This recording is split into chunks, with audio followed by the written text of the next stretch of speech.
the afternoon they caught the little prick in the boat in Watertown, and I remember driving into the station. The old station was along the river, just on the other side of Watertown, and I remember driving in with the helicopters above me, and I think that was our part of that final close-in on the guy in the boat. I remember basically crossing over with Felger and Maz that day, which was a Friday, and literally in the break from Mike and Tony wrapping up their show to when I started, I want to say at 6 o'clock that night, in that break, that little 5-minute window, we found out that they found him in a boat. All day they've been looking for him in Watertown, really all week they've been looking for him, and in that 5 minutes, it went from basically carrying WBZ News Radio and doing little hits a couple of minutes an hour, to now we found him. Now we've got him.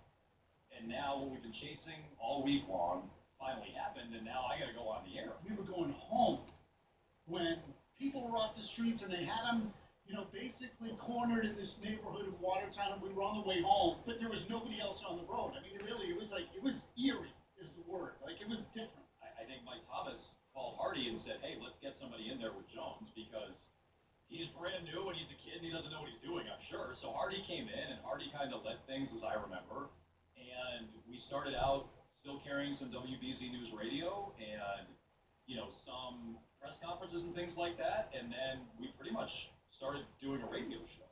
I mean, unlike radio shows that we do here at the Sports Hub, but this was like a unifying experience for the city. Like, as horrible as it was this thing that we all bonded over. The second suspect in the Boston Marathon is found hiding in a boat in the backyard and is in police custody in Boston. The chance of USA reverberating through Stock Trade Center here. It was probably close to 15 minutes later that man called 911. He said he was dying for a cigarette. He saw the blood on the boat. He peered in. I just yelled out, "We got him! We got him!"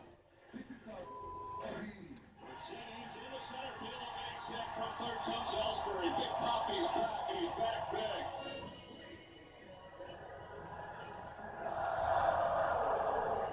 Now it's in the air to right field. Frank Gore going back. He's at the wall. Boston, this is for you.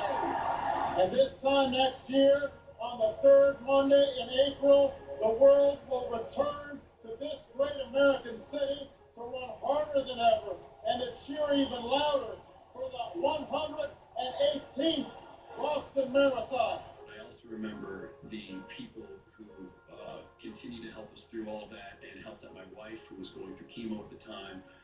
They would bring medication to her because it was left inside the building. So I'll never forget those days and how kind people were to me and my family after such a horrible tragedy. I've heard people talk about this a lot, but I think, one of the lessons is that now we appreciate the marathon and the day, and it's a celebration of the city and a day to remember Martin Richard and all those people who got hurt that day. We used to mock the marathon, and now I think we treat it with more respect, as we should, for those people. No question.